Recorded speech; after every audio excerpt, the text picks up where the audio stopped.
ಕೊಪ್ಪಳದ ಮರಕುಂಬಿಯ ಘಟನೆ ಇದೆಯಲ್ಲ, ಬಹಳ ದಿನಗಳ ಕಾಲ, ಬಹಳ ವರ್ಷಗಳ ಕಾಲ ನಡೆದಂಥ ಒಂದು ಚರ್ಚೆ ಇದು. ಈ ಘಟನೆಗೆ ಸಂಬಂಧಪಟ್ಟಂತೆ ವಿಷಯ ಇಷ್ಟೇನೆ, ಈ ಮರಕುಂಬಿಯಲ್ಲಿ ದಲಿತರ ಏರಿಯಾಗೆ ಹೋಗಿ, ದಲಿತರ ಕೇರಿಗಳಿಗೆ ಹೋಗಿ ಸವರ್ಣೀಯರು ಬೆಂಕಿ ಹಚ್ಚಿಬಿಟ್ರು, ಜೋರಾಗಿ ಬೆಂಕಿ ಹಚ್ಚಿ ದೊಡ್ಡ ಗಲಾಟೆಯನ್ನು ಮಾಡಿಬಿಟ್ರು ಅಂಥೇಳಿ ಒಂದು ಆರೋಪ ಇತ್ತು. ಇದೇ ವಿಚಾರಕ್ಕೆ ಸಂಬಂಧಪಟ್ಟಂತೆ ಅಧೀನ ನ್ಯಾಯಾಲಯದ ಕಡೆಯಿಂದ ಜೀವಾವಧಿ ಶಿಕ್ಷೆ ಆಗಿಬಿಟ್ಟಿತ್ತು. ಹತ್ತತ್ರ ಒಂದು 100 ಜನರವರೆಗೂ ಕೂಡ ಜೀವಾವಧಿ ಶಿಕ್ಷೆ ಆಗಿಬಿಟ್ಟಿತ್ತು. ಇದೀಗ ಜಿಲ್ಲಾ ನ್ಯಾಯಾಲಯ ಅಂತ ಬಂದಾಗ ಜಿಲ್ಲಾ ನ್ಯಾಯಾಲಯ 97 ಜನ ಅಪರಾಧಿಗಳಿಗೆ ಬೇಲನ್ನು ಮಂಜೂರು ಮಾಡ್ತು, ಜಾಮೀನು ಕೊಡ್ತವ್ರಿಗೆ, ಎಕ್ಸೆಪ್ಟ್ A1 ಬಿಟ್ಬಿಟ್ಟು ಅಷ್ಟು ಜನರಿಗೂ ಜಾಮೀನು ಕೊಡ್ತು.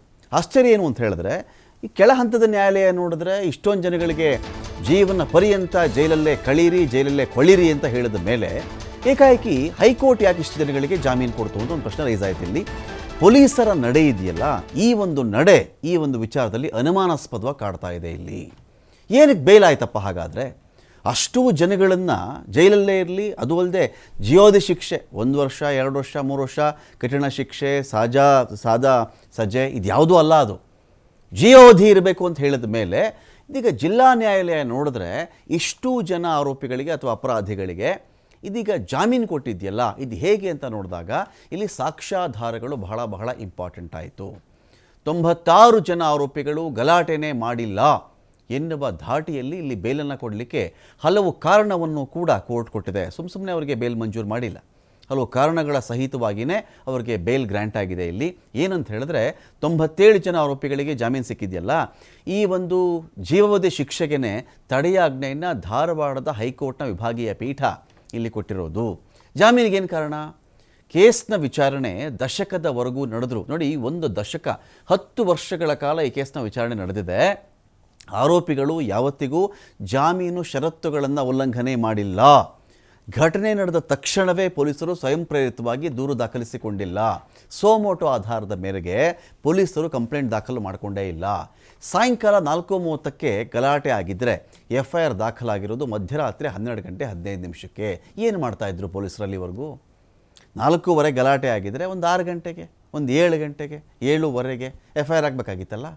ಇವರು FIR ದಾಖಲು ಮಾಡಿಕೊಂಡಿರೋದೇ ಮಧ್ಯರಾತ್ರಿ 12 ಗಂಟೆ 15 ನಿಮಿಷಕ್ಕೆ ಅಂತ ಹೇಳಿದ್ರೆ ಈ ವಿಳಂಬ ಯಾಕೆ? 96 ಜನ ಇವತ್ತಿಗೆ ಕೆಳ ಹಂತದ ನ್ಯಾಯಾಲಯದ ಪ್ರಕಾರ ಅವರ ಅಪರಾಧಿಗಳು ಅಂಥೇಳಿ ಈಗ ಆರೋಪಿ ಅಂತ ಕನ್ಸಿಡರ್ ಮಾಡೋಣ. ಆ ಆರೋಪಿಗಳು ಒಂದು ವೇಳೆ ದಲಿತರ ಮನೆಗಳಿಗೆ ಬೆಂಕಿ ಹಚ್ಚಿ ಹಲ್ಲೆ ಮಾಡಿದ್ದಾರೆ ಅನ್ನೋ ಆರೋಪ ಇದೆಯಲ್ಲ, ಈ ಆರೋಪ ಇರೋದೇ ನಿಜ ಆದರೆ ಘಟನಾ ಸ್ಥಳದಲ್ಲಿ ಏನೇನಿರಬೇಕಾಗಿತ್ತು? ಸುಟ್ಟೋಗಿರ್ತಕ್ಕಂಥ ಮನೆಗಳಿರಬೇಕಾಗಿತ್ತು, ಅವರ ಚೀರಾಟ ಇರಬೇಕಾಗಿತ್ತು, ಅವರ ಅಳಲಿರಬೇಕಾಗಿತ್ತು, ಸುಟ್ಟು ಗಾಯಗಳಾಗಿರಬೇಕಾಗಿತ್ತು, ಆ ಮನೆಯ ಅವಶೇಷಗಳಿರಬೇಕಾಗಿತ್ತು, ಫೋಟೋನೋ ವಿಡಿಯೋನೋ ಸಾಕ್ಷಿಗಳು ಗಾಯಾಳುಗಳು ಎಲ್ಲ ಇರಬೇಕಾಗಿತ್ತಲ್ಲ. ಎಲ್ಲಿವು? ಇಡೀ ಆ ಸ್ಥಳದಲ್ಲಿ ಹುಡುಕೊಂಡ್ರೆ ಆ ಇಡೀ ಸ್ಥಳದಲ್ಲಿ ಸಿಕ್ಕಿರೋದು 5 ಕಲ್ಲು, 3 ಇಟ್ಟಿಗೆ, 2 ಬಡಿಗೆ, 4 ಬಡಿಗೆ. 5 ಕಲ್ಲು, 3 ಇಟ್ಟಿಗೆ, 4 ಬಡಿಗೆ. ಬಡಿಗೆ ಅಂದರೆ ಮರದ ಕೋಲೋ ದೊಣ್ಣೆನೋ ತೊಗೊಂಡು ಬಂದಿರ್ತಾರಲ್ವ, ಅಲ್ಲಿ ಇಷ್ಟನ್ನು ಮಾತ್ರ ಜಪ್ತಿ ಮಾಡಿದ್ದಾರಲ್ಲ ಯಾಕೆ? 4:15 ಗಲಾಟೆ ಆಯಿತು, ಬೆಂಕಿ ಹಚ್ಚಿಬಿಟ್ರು ಅಂತ ಆರೋಪ ಬಂದ ಮೇಲೆ ಸರಿ ರಾತ್ರಿ 12 ಗಂಟೆ 15 ನಿಮಿಷಕ್ಕೆ ಇವರು ಕಂಪ್ಲೇಂಟನ್ನು ಮಾಡ್ಕೊಂಡಿದ್ದಾರೆ. ಏನನ್ನು ವಶಪಡಿಸ್ಕೊಂಡು ಸ್ಪಾಟಲ್ಲಿ ಅಂತ ಹೇಳಿದ್ರೆ 5 ಕಲ್ಲು, 3 ಇಟ್ಟಿಗೆ, 4 ಬಡಿಗೆ. ಹೆಂಗಪ್ಪ ಇದು? 96 ಜನ ಹೋಗಿ ಇಷ್ಟು 100ಕ್ಕೆ ಮೇಲಿದ್ರವರು, ಕೆಲವು ಜನ ಸತ್ತೇ ಹೋದರು, ವಿಚಾರಣೆ ಕಾಲದ ಸತ್ತೋಗ್ಬಿಟ್ಟಿದ್ದಾರೆ. ಅಲ್ಲಿ A1 ಇವತ್ತಿಗೂ ಜೈಲೊಳಗಡೆ ಇರೋದು, ಜೀವಾವಧಿ ಶಿಕ್ಷೆ ಆಗಿದೆ. ಈಗ 96 ಜನ ಅಂತ ಅಂದುಕೊಳ್ಳೋಣ, ಆಯ್ತಪ್ಪ, 96 ಜನ ಸೇರಿಕೊಂಡು ಬರೀ 4 ಮನೆ ಸುಟ್ಟು ಹಾಕ್ಬಿಡ್ತಾರ ಅಂತ. 96 ಜನ ದೊಡ್ಡ ಸೈನ್ಯತರ ಹೋದಂಥ ಜನ ಬರೀ 4 ಮನೆ ಸುಟ್ಟು ಹಾಕ್ಬಿಟ್ರಾ? ಒಂದು 3 ಇಟ್ಟಿಗೆ, 5 ಕಲ್ಲು, 4 ಬಡಿಗೆ, ಇಷ್ಟೇನಾ? 96 ಜನ ತೊಗೊಂಡು ಹೋಗಿರೋದು 5 ಕಲ್ಲು, 3 ಇಟ್ಟಿಗೆ, 4 ಬಡಿಗೆ. ಇದು ಹೆಂಗೆ ಸಾಧ್ಯ ಇದು ಅಂಥೇಳಿ ಕೋರ್ಟ್ಗೆ ಸಹಜವಾಗಿ ವಿಭಾಗೀಯ ಅಂದರೆ ಧಾರವಾಡ ಹೈಕೋರ್ಟ್ಗೆ ಒಂದು ಅನುಮಾನ ಬಂದಿದೆ. ಇಲ್ಲಿ ಘಟನೆ ನಂತರ ಆರೋಪಿಗಳು ಹಾಗೂ ಸಂತ್ರಸ್ತರು ಗ್ರಾಮದಲ್ಲಿ ಶಾಂತಿ ಸೌಹಾರ್ದತೆಯಿಂದ ಇದ್ದಾರಲ್ಲ, ಇದು ಹೇಗೆ ಸಾಧ್ಯ ಇದು? ಅಷ್ಟೊಂದು ಜನ ಹೋಗಿ ಮನೆಗಳೆಲ್ಲ ಸುಟ್ಟು ಹಾಕಿಬಿಟ್ಟಿದ್ದ ಮೇಲೆ ಎಂತೆಂಥ ಗಲಾಟೆಗಳಾಗಿ ಅನಂತರದಲ್ಲಿ ಏನೇನಾಗಬೇಕಾಗಿತ್ತು, ಈಗಲೂ ಅವರು ಶಾಂತಿ ಸೌಹಾರ್ದತೆಯಿಂದ ಇದ್ದಾರೆ. 3 ಇಟ್ಟಿಗೆ, 4 ಬಡಿಗೆ, 4 ಕಲ್ಲು, 4-5 ಕಲ್ಲು, ಇಷ್ಟರಿಂದ ಅಷ್ಟೊಂದು ಕೆಲಸವನ್ನು ಮಾಡೋಕ್ಕೆ ಸಾಧ್ಯ ಆಯಿತಾ ಇವರು?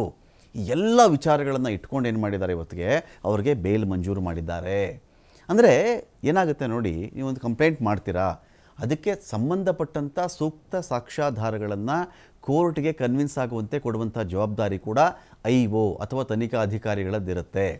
100 ಜನ ಹೋಗಿದ್ದರು, 105 ಜನ ಹೋಗಿದ್ದರು, ಎಲ್ಲ ಗಲಾಟೆ ಮಾಡಿದ್ರು, ದೊಂಬಿ ಎಬ್ಬಿಸ್ಬಿಟ್ರು, ಬೆಂಕಿ ಹಚ್ಚಿಬಿಟ್ಟಿದ್ರು, ಒಂದಷ್ಟು ಜನ ಸಿನಿಮಾ ನೋಡೋಕ್ಕೆ ಹೋಗಿದ್ದರು. ಹಾಗಾಗಿ ಅವ್ರು ಯಾರ್ದು ಸಾವು ನೋವು ಆಗಲಿಲ್ಲ. ಇದೆಲ್ಲ ಇದೆಯಲ್ಲ, ಎಷ್ಟು ಮನೆ ಹಾಳು ಮಾಡಿರ್ಬೇಕು ಅವ್ರು ಅವತ್ತು, ಎಷ್ಟು ಮನೆ ಸುಟ್ಟು ಹಾಕಿರಬೇಕು, ಎಷ್ಟು ಮನೆ ಬೂದಿ ಮಾಡಿರಬೇಕು ಅವರು, ಎಲ್ಲ ಚೆಕ್ ಮಾಡಿಕೊಂಡಾಗ ಏನೂ ಸಿಕ್ಕಿಲ್ಲ ಸ್ಥಳದಲ್ಲಿ ಅಂತ. ಅಂದರೆ ಸಾಕ್ಷ್ಯಾಧಾರಗಳು ಎಷ್ಟು ಇಂಪಾರ್ಟೆಂಟ್ ಅನ್ನೋದಕ್ಕೆ ಈ ಪ್ರಕರಣ ಒಂದು ಸಾಕ್ಷಿಯಾಗುತ್ತೆ. ಮರಕುಂಬಿಯ ದಲಿತರ ಕೇರಿಯ ಮೇಲಿನ ಹಲ್ಲೆ ಅಥವಾ ಆ ಒಂದು ಮನೆಗಳನ್ನು ನಾಶ ಮಾಡಿದಂಥ ಒಂದು ಪ್ರಕರಣ ಇದೆಯಲ್ಲ, ಇದೀಗ ವಿಭಾಗೀಯ ಪೀಠದ ಮುಂದೆ ಹೋದಾಗ, ಧಾರವಾಡದ ಹೈಕೋರ್ಟ್ ಪೀಠದ ಮುಂದೆ ಹೋದಾಗ ಈ ಒಂದು ವಿಚಾರ ಆಶ್ಚರ್ಯ ತರುತ್ತೆ. ಇಲ್ಲಿ ಹೈಕೋರ್ಟ್ನ ವಿಭಾಗೀಯ ಪೀಠ ಹೇಳಿದೆ ಇಲ್ಲಿ ಇದು ಹೇಗೆ ಅಂತ. ಈ ಎಲ್ಲ ಕಾರಣಗಳನ್ನು ಪರಿಶೀಲಿಸಿಯೇ ಜೀವಾವಧಿ ಶಿಕ್ಷೆಗೆ ಒಳಪಟ್ಟಿದ್ದಂಥ ಜನರಿಗೆ ಒಂದು ರೀತಿಯಲ್ಲಿ ಮರಳುಗಾಡಿನಲ್ಲಿ ವಯಸ್ಸಿ ಸಿಕ್ತಂತ ಆಗಿದೆ. ಅವ್ರಿಗೆಲ್ಲ ಇವತ್ತಿಗೆ ಬೇಲ್ ಸಿಕ್ಕಿದೆ. ಅಕಸ್ಮಾತ್ ಈ ಕಂಪ್ಲೇಂಟ್ ಆಗಿತ್ತು, ಘಟನೆ ನಡೆದಿತ್ತು, ಇವರೆಲ್ಲ ತಪ್ಪೇ ಮಾಡಿದ್ರು ಅಂತ ಹೇಳಿದ್ರೆ ಅದಕ್ಕೆ ಸಂಬಂಧಪಟ್ಟಂಥ ಸೂಕ್ತ ಸಾಕ್ಷ್ಯಾಧಾರಗಳನ್ನು ಒದಗಿಸುವಂಥ ಕೆಲಸ ಪೊಲೀಸರು ಅಥವಾ IO ಮಾಡಬೇಕಾಗಿತ್ತು. ಇವರು ಅದನ್ನು ಮಾಡಲಿಲ್ವಾ?